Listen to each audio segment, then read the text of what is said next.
Army chief غدار ہیں تو انہیں غیر معینہ مدت کے لیے توسیع کی پیشکش کیوں کی گئی؟ پس پردہ ملاقاتیں کیوں کرتے ہیں؟ رات کے اندھیرے میں ملاقاتیں اور دن کی روشنی میں الزامات؟ ایسا نہ کریں۔ ملاقاتوں میں ہماری طرف سے قانون اور آئین کے دائرے میں رہ کر معاملات انجام دینے کا مشورہ دیا گیا۔ کسی کو میر جعفر یا میر صادق کہنا درست نہیں۔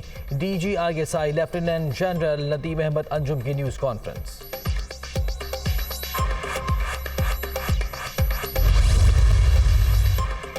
پاکستان کو خطرہ اندرونی عدم استحکام سے ہے۔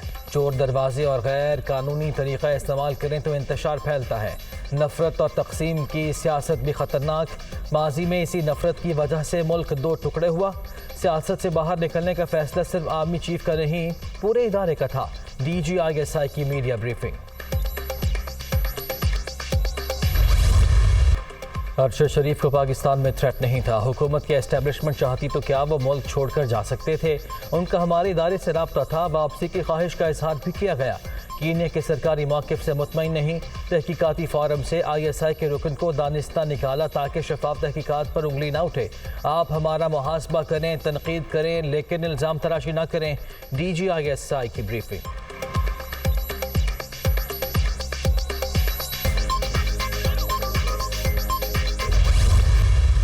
اپنے اداروں پر اعتماد رکھیں۔ ہم سے غلطیاں ہو سکتی ہیں لیکن غدار نہیں ہو سکتے۔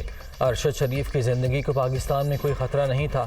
5 اگست کو خیبر پختونخوا حکومت نے ان کے حوالے سے تھریٹ الرٹ جاری کیا۔ سیکیورٹی اداروں کو بھی آگاہ نہیں کیا گیا۔ سینئر صحافی کو ایجنڈے کے تحت ملک سے باہر بھیجا گیا۔ کسی نے انہیں سرکاری سطح پر دبئی سے نکلنے پر مجبور نہیں کیا۔ ارشد شریف کو دبئی سے کینیا جانے پر کس نے مجبور کیا؟ سلمان اقبال کو واپس لا کر شامل تفتیش کیا جائے۔ الزام تراشی کے بجائے سب کو انکوائری کمیشن کی رپورٹ کا انتظار کرنا چاہیے۔ کیس منطقی انجام تک نہ پہنچا تو بہت نقصان ہوگا۔ D G I S P R lieutenant general Babar Iftikhar کی پریس کانفرنس۔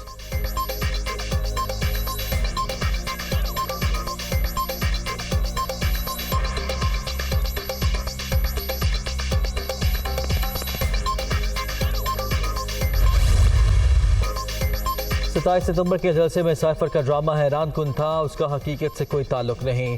آئی ایس آئی نے واضح طور پر بتا دیا تھا کہ حکومت کے خلاف کسی سازش کے شواہد نہیں ملے۔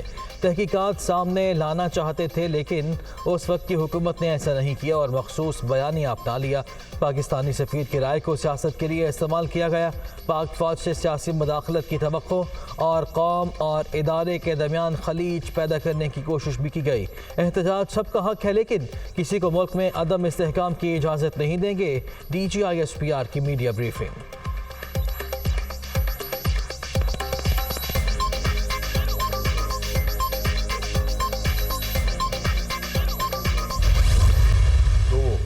پریس کانفرنسز ہوئیں اور ان پریس کانفرنسز نے ایک نیا پینڈورا باکس کھول دیا گیا ہے۔ سائفر کا ذکر آ گیا کہ یہ ایک من گھڑت بیانیہ ہے۔ اگر وہ حقیقت نہیں تھی اور اگر وہ ایک من گھڑت کہانی تھی تو پھر ڈی مارش کی ضرورت کیا تھی؟ پھر یہ کہنے کی ضرورت کیا تھی کہ پولیٹیکل انٹرفیئرنس ہوئی ہے، مداخلت ہوئی ہے؟ سائفر حقیقت ہے۔ اگر ڈرامہ تھا تو اس وقت یہ کہنے کی کیا ضرورت تھی کہ مداخلت ہوئی اور ڈیمارش دیا جائے؟ تحریک انصاف ملک میں استحکام کی خواہش مند ہے۔ بحیثیت پارٹی ہمیشہ اداروں کا احترام کیا۔ شاہ محمود قریشی کا موقف: عمران خان نے کبھی فوج کو بدنام کرنے کی کوشش نہیں کی۔ ان کی نیت پر شک کرنا مناسب نہیں۔ اسد عمر: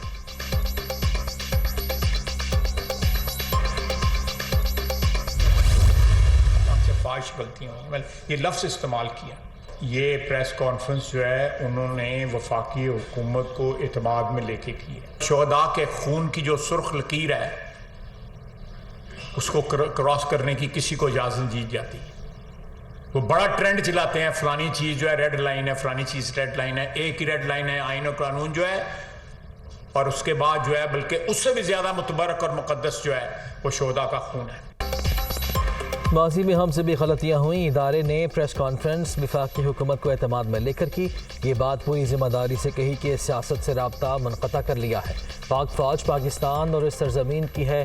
کسی فرد واحد کی نہیں. شہداء کا خون ہمارے لیے ریڈ لائن ہے, اس کو کراس نہ کیا جائے. عمران خان نے جعل سازی کر کے سائفر کو سیاسی مفاد کے لیے استعمال کیا. ارشد شریف کی شہادت کو بھی سیاسی کاروبار بنا دیا. کینیا میں پیش آئے افسوسناک واقعے کی تحقیقات ضروری ہیں. وزیر دفاع خواجہ آصف.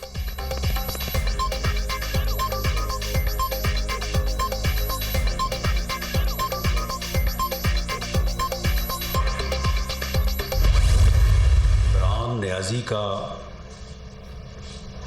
جو مکروہ چہرہ پہلے ہی قوم کے سامنے ایکسپوز جو ہے وہ ہوتا رہا ہے, آج مزید جو ہے وہ ایکسپوز ہوا ہے. اس کے مفادات کے لیے کوئی ادارہ یا کوئی شخصیت جو ہے وہ کام کرے تو پھر اس کی تعریفیں ہیں, پھر وہ محب وطن ہے. اگر اس کے مفادات کی کوئی اگینسٹ جائے تو پھر وہ جو ہے وہ نہ وہ چور ہے, وہ ڈاکو ہے, وہ میر جعفر ہے, وہ میر صادق ہے. عمران نیازی نے اپنی حکومت کے خلاف تحریک عدم اعتماد ناکام بنانے کے لیے سائفر کا ڈرامہ رچایا. ان کا مکروہ چہرہ آج مزید عیاں ہو گیا. پی ٹی آئی چیئرمین نفرت اور تقسیم کی سیاست کر رہے ہیں. کوئی ان کے مفادات کے لیے کام سے انکار کرے تو غدار قرار دے دیا جاتا ہے. رانا ثناءاللہ کی نیوز کانفرنس.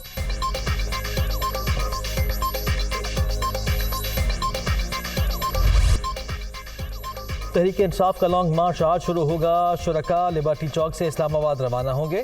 عمران خان کے لاہور میں ڈھیرے, تیاریوں کی نگرانی. ذاتی مفاد یا حکومت گرانے کے لیے نہیں, حقیقی آزادی کے لیے لڑ رہے ہیں. ایسا پاکستان چاہتے ہیں جہاں عوام فیصلے کریں. بیرونی سازشوں کے راستے بند ہونے تک جدوجہد جاری رہے گی. عمران خان کا ویڈیو پیغام. لانگ مارچ سے کیسے نمٹا جائے گا, رانا ثناءاللہ نے وزیر اعظم کو آگاہ کر دیا. شہباز شریف کی زیر صدارت اہم اجلاس. ملک کی سیکیورٹی صورتحال کا بھی جائزہ. پرامن احتجاج سب کا حق ہے, کسی کو یہ الغار کی اجازت نہیں دی جائے گی. شرکاء کا شہریوں کے جان و مال کی حفاظت یقینی بنانے کا عزم. حکومتی اتحادیوں نے لانگ مارچ کو فساد قرار دے دیا. فورسز کو غیر مسلح کر کے فیلڈ میں نہ بھیجنے کی تجویز.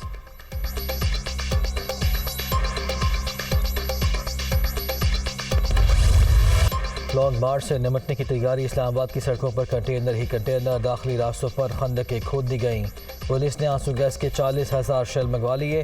ضرورت پڑنے پر ڈرونز کے ذریعے فائر کرنے کا بھی پلان.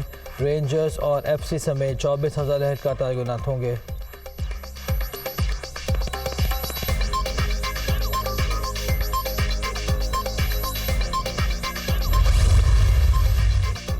کسی بھی سرکاری ملازم کو تحریک انصاف کے لانگ مارچ میں شرکت کی اجازت نہیں. وزارت داخلہ نے چاروں صوبوں آزاد کشمیر اور گلگت بلتستان حکومت کو مراسلہ بھجوا دیا. آئینی دار اختیار کی پیروی کی ہدایت. خلاف ورزی پر کارروائی کی وارننگ.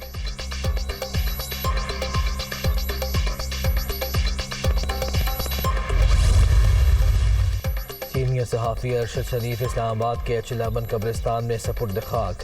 نماز جنازہ فیصل مسجد میں ادا کی گئی. سیاسی سماجی رہنماؤں اور شہریوں کی بڑی تعداد میں شرکت. عامر چیف کی جانب سے قبر پر پھول چڑھائے گئے. ایوانی وزیر اعلیٰ لاہور میں بھی غائبانہ نماز جنازہ ادا. عمران خان کی بھی شرکت. ارشد شریف کی موت سر اور دائیں پھیپھڑے میں گولیاں لگنے سے ہوئی. جسم میں موجود دھات کے ٹکڑے لیبارٹری بھجوا دیے گئے. ایمس ہسپتال میں شہید کے پوسٹ مارٹم کی ابتدائی رپورٹ سامنے آ گئی.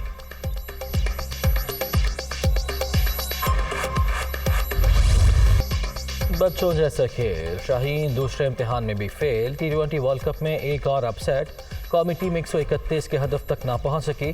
زمبابوے نے پاکستان کو 1 رن سے ہرا دیا. کپتان بابر اعظم پھر ناکام. 4 کے انفرادی سکور پر ہی پویلین لوٹ گئے.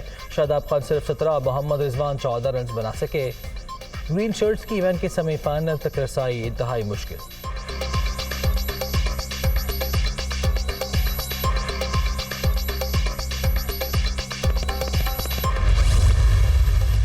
T20 ورلڈ کپ میں آج 2 میچز کھیلے جائیں گے. افغانستان کی ٹیم آئرلینڈ کے مد مقابل ہوگی. انگلینڈ کا آسٹریلیا سے جوڑ پڑے گا.